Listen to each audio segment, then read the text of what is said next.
নমস্কার।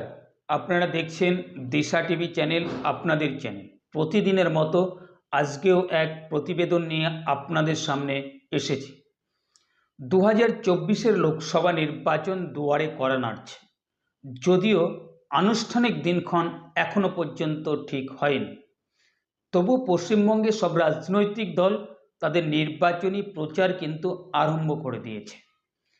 তার মধ্যে বিজেপি সারা ভারতবর্ষে যেমন তাদের প্রার্থী তালিকা ঘোষণা করেছে অল্প কিছু প্রথম দফার, তেমনি আমাদের পশ্চিমবঙ্গের জন্য বিজেপি তার 20 আসনের প্রার্থী তালিকা ঘোষণা করেছে। 42 আসনের মধ্যে 20 আসনের প্রার্থী তালিকা ঘোষণা করে দিয়েছে, যার মধ্যে আসানসোলের প্রার্থী পবন সিং তিনি সরে দাঁড়িয়েছেন যে প্রতিদ্বন্দ্বিতা হয়তো করবেন না। তো সেখানে দেখেছেন আপনারা, তার মধ্যে পশ্চিমবঙ্গে তৃণমূল কংগ্রেসের বিধায়ক, বরানগরের তৃণমূল কংগ্রেসের বিধায়ক তাপস রায় তার বিধায়ক পদ থেকে ইস্তফাপত্র জমা দিয়েছেন। তারপরে আমরা যদি দেখি যে প্রাক্তন কৌস্তভ বাগচি, স্বনামধন্য আইনজীবী, তিনি কংগ্রেস ছেড়ে বিজেপিতে যোগদান করেছেন। তারপরে অভিজিৎ গাঙ্গুলি মহাশয়, তিনি আজকে সংবাদ মাধ্যমের মুখোমুখি হয়ে তিনি জানিয়ে দিয়েছেন যে আমি বিজেপিতে যোগদান করতে পারি। এই যে যেটা চলছে, এই পরিস্থিতিতে 2024-এর লোকসভা নির্বাচনে পশ্চিমবঙ্গে কোন রাজনৈতিক দলের পাল্লা ভারী হতে চলেছে? আপনারা জানেন যে সমস্ত সংস্থা ওপিনিয়ন পোল করেছে বা সমীক্ষা করেছে, পশ্চিমবঙ্গে এখানে দেখিয়েছে যে কেউ 17 আসন দেখিয়েছে বিজেপির জন্য। আবার প্রশান্ত কিশোর একটা বেসরকারি টিভি চ্যানেলে বলেছেন যে 19 সালের যে ফলাফল হয়েছিল বিজেপির তার থেকে কম হবে না, বরং বেশি হতে পারে। আর যারা মনে করছেন 2021 সালের বিধানসভা নির্বাচনের ফল দেখে যে বিজেপির ফল খারাপ হতে পারে, তারা ভুল ভাবছেন। আরও বলেছেন যে যদি আসল ফলাফল দেখেন তাহলে আপনারা অবাক হয়ে যাবেন। এই সব ঘটনা ঘটে যাওয়ার পর কোন দলের পাল্লা ভারী হতে পারে পশ্চিমবঙ্গে? আপনারা জানেন যে পশ্চিমবঙ্গে মাইনরিটি ভোট একটা বড় ফ্যাক্টর কিছু কিছু লোকসভা কেন্দ্রে। আমরা যদি দেখি ডায়মন্ড হারবার কেন্দ্র, বসিরহাট লোকসভা কেন্দ্র, আপনার উত্তরবঙ্গে কিছু লোকসভা কেন্দ্র আছে, সেখানে এই সংখ্যালঘু ভোটাররা বড় ফ্যাক্টর। এই সংখ্যালঘু ভোটাররা কোন দিকে যাবে? এতদিন আমরা দেখেছি যে শাসক দল তাদের দিকে ঠেকেছে।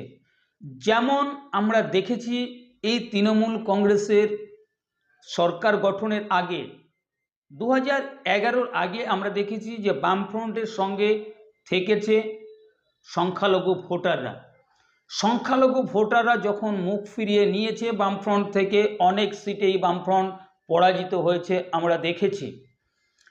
এবার কি শাসক দল থেকে এই সংখ্যালঘু ভোটাররা মুখ ফিরিয়ে নেবে, নাকি আবারও সেই সংখ্যালঘু ভোটাররা শাসক দলের উপরই ভরসা রাখবে? নাকি আইএসএফ বলে যে দলটা আমরা দেখতে পাচ্ছি তাদের দিকে মাইনরিটি ভোটার বা সংখ্যালঘু ভোটাররা যেতে পারে? নাকি বিজেপিকে তারা বেছে নিতে পারে?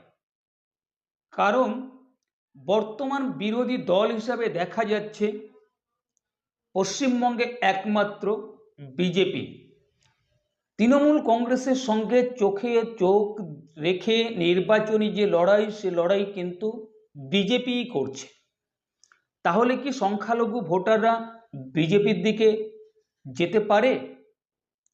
দেখুন কি বলছেন প্রধানমন্ত্রী नरेंद्र मोदी। टीएमसी को घमंड है कि उसके पास एक निश्चित वोट बैंक है इस बार टीएमसी का ये घमंड भी टूटेगा। इस बार मुस्लिम बहन बेटियां भी टीएमसी के गुंडा राज को उखाड़ फेंकने के लिए आगे आएंगे। এই যে বক্তব্যটা শুনলেন প্রধানমন্ত্রীর, এই বক্তব্যটা আমাদের পশ্চিমবঙ্গের আরামবাগ যে লোকসভা কেন্দ্র তার অন্তর্গত যে সভা হয়েছিল সেই সভাতে এই বক্তব্য রেখেছিলেন, আপনাদের মনে থাকবে। তো এখানে সংখ্যালঘু ভোটাররা, পশ্চিমবঙ্গের সংখ্যালঘু ভোটাররা কোন দিকে যেতে পারে এটাই বড় প্রশ্ন। উদাহরণস্বরূপ আমরা যদি দেখি, উত্তরপ্রদেশেও কিন্তু অনেক সংখ্যালঘু ভোটাররা যোগী আদিত্যনাথের যে সরকার গঠন হয়েছে তাতে বড় ভূমিকা পালন করেছে এই সংখ্যালঘু বা মুসলিম ভোটাররা। দেখুন আমাদের পশ্চিমবঙ্গে কি হতে পারে 2024-এর লোকসভা নির্বাচনে, সংখ্যালঘু ভোটাররা কোন দিকে যেতে পারে এটাই বড় প্রশ্ন। যেমন আইএসএফ আছে, তৃণমূল কংগ্রেস আছে, বিজেপি আছে, বামফ্রন্ট আছে এবং কংগ্রেস আছে, কোন দিকে যেতে পারে সেই মূল্যবান কমেন্ট আপনারা কিন্তু আমাদের কমেন্ট বক্সে জানাবেন। আর আমাদের ভিডিওটা যদি ভালো লেগে থাকে তাহলে অবশ্যই লাইক করবেন, শেয়ার করবেন এবং সাবস্ক্রাইব করে আমাদের সঙ্গে থাকবেন। ধন্যবাদ, দেখা হবে অন্য কোনো প্রতিবেদনে।